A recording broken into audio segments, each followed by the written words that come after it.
Bismillahirrahmanirrahim. Assalamualaikum warahmatullahi wabarakatuh. Ada kabar nih dari Bapak Presiden Jokowi tentang kejeniusan beliau yang bisa beradaptasi terhadap segala situasi yang terjadi di Indonesia. Salah satunya adalah saat beliau melakukan hal ini untuk proyek kereta cepat Jakarta-Bandung.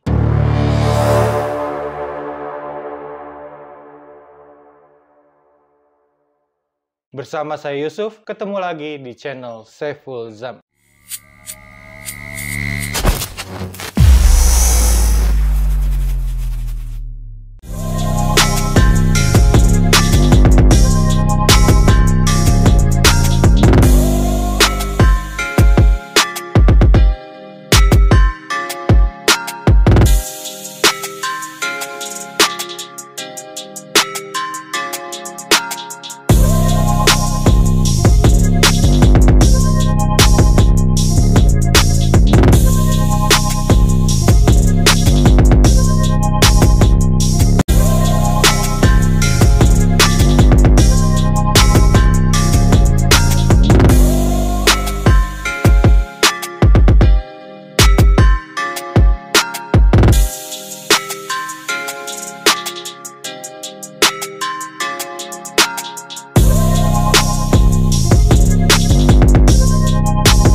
Masih ada ya.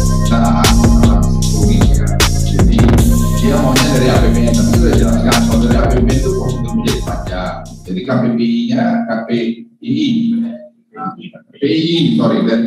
itu baru struktur yang baru dibuat oleh pemerintah sejak tahun 2018 itu.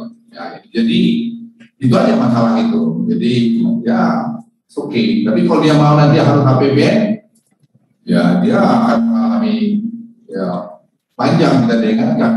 Jadi mereka masih mikir itu. Soal besaran bunga utang, Luhut pun mengaku dirinya gagal melakukan negosiasi.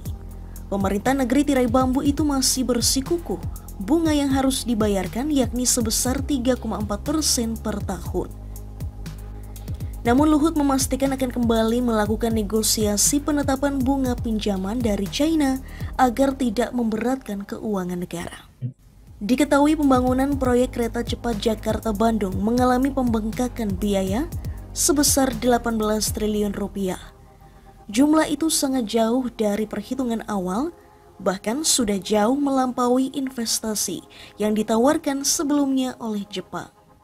Jadi baru-baru ini Bapak Jokowi ngeluarin Perpres, di mana Perpres ini memutuskan kalau proyek kereta cepat Jakarta-Bandung demi mempercepat pembangunannya maka harus menggunakan APBN. Padahal pada tahun 2016 yang lalu saat proyek ini baru akan dikerjakan, Bapak Jokowi mengatakan kalau proyek kereta cepat Jakarta-Bandung ini tidak akan menggunakan APBN sama sekali. Jadi biaya pembangunan dan juga biaya-biaya lainnya murni dibiayai oleh konsorsium BUMN Indonesia dan Cina, PT Kereta Cepat Indonesia Cina, KCIC, dan juga China Development Bank, CDB. Jadi KCIC berkontribusi sebanyak 25% dan 75%-nya ini dari CDB. Sedangkan berdasarkan janji Bapak Jokowi waktu itu, APBN-nya akan digunakan untuk pembangunan yang kurang lebih serupa di daerah lain, di pulau lain, tidak hanya di Pulau Jawa. Jadi memang seharusnya kita sebagai rakyat jelata pada tahun 2016 yang lalu, saat mendengar kalau proyek kereta cepat ini tidak akan menggunakan APBN, ya kita jangan menerima kabar baik ini dengan begitu saja, karena kabar buruknya yang mengatakan hal itu adalah Bapak Jokowi. Ya kalau misalkan orang yang sudah berkata A tiba-tiba di tengah jalan berkata B, itu disebut apa? Nggak konsisten, pembohong, lip service, atau apa? Tapi Bapak Jokowi nggak kayak gitu. Karena Bapak Jokowi ini adalah orang yang sangat jenius. Buktinya apa? Buktinya saat beliau ingin mempercepat pembangunan kereta cepat ini, akhirnya beliau memutuskan untuk menggunakan APBN yang sebelumnya tidak akan menggunakan APBN. Karena Bapak Jokowi ini sebagai orang yang jenius cepat untuk merubah keputusannya, beradaptasi dengan segala kondisi yang ada. Dan salah satu keputusan cepatnya itu, kejeniusannya itu adalah saat dirinya mengangkat LBP sebagai Ketua Komite Percepatan Pembangunan Kereta Cepat Jakarta-Bandung ini. Hebat ya Pak Presiden. Kita harus bangga punya presiden seperti Bapak Jokowi. Pemerintah Indonesia masih terus bernegosiasi dengan pemerintah China untuk menurunkan bunga pinjaman biaya proyek kereta cepat Jakarta-Bandung atau KCJB.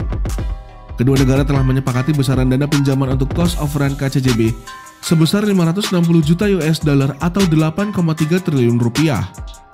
Menko Bidang Kemaritiman dan Investasi Luhut Binsar Panjaitan mengatakan, Indonesia negosiasi besaran bunga berada di kisaran 2%, tetapi penawaran bunga China masih berada di angka 3,4%. Kalau misalnya bunga fixnya pada 3,4%, kita tetap oke dan tidak ada masalah dalam kemampuan pembayarannya. Jelas Luhut Senin 10 April 2023. Sementara itu, Ekonom dan Direktur Center of Economic and Law Studies atau CELIOS, Bima Yudhistira menyebut, kondisi ini beresiko memberatkan pemerintah Indonesia. Pemerintah menanggung resiko pembengkakan biaya yang disebabkan adanya kesalahan dalam perencanaan awal. Sedangkan pengajuan pinjaman untuk menutup pembengkakan biaya hanya akan menguntungkan kreditur. Menurut Bima, beban utang dari proyek kereta cepat pun akan menimbulkan efek berantai ke defisit APBN.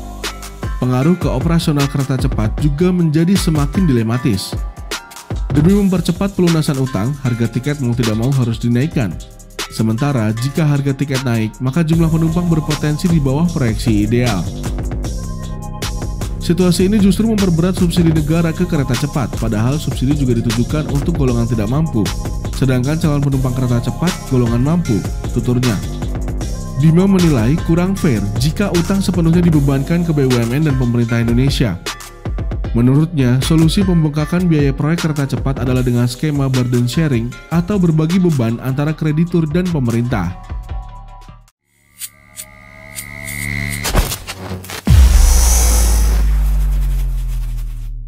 Ini gambar ini di sini ya, SZ Blended Coffee, sahabat perubahan. Ini coffee blended. Jadi kalau dibaca di belakangnya, ini original Cikalong Wetan. Profilnya medium to dark, prosesnya natural ya. Jadi ini blended Arabica Robusta. Ini kita jual untuk kita jadikan sebagai sebuah pergerakan kita dalam menegakkan keadilan. Baik, dan buat sahabat SZ juga, kalau yang mau bergabung dengan saya dengan lebih intensif, itu bisa gabung sebagai membership, sebagai pelanggan ya.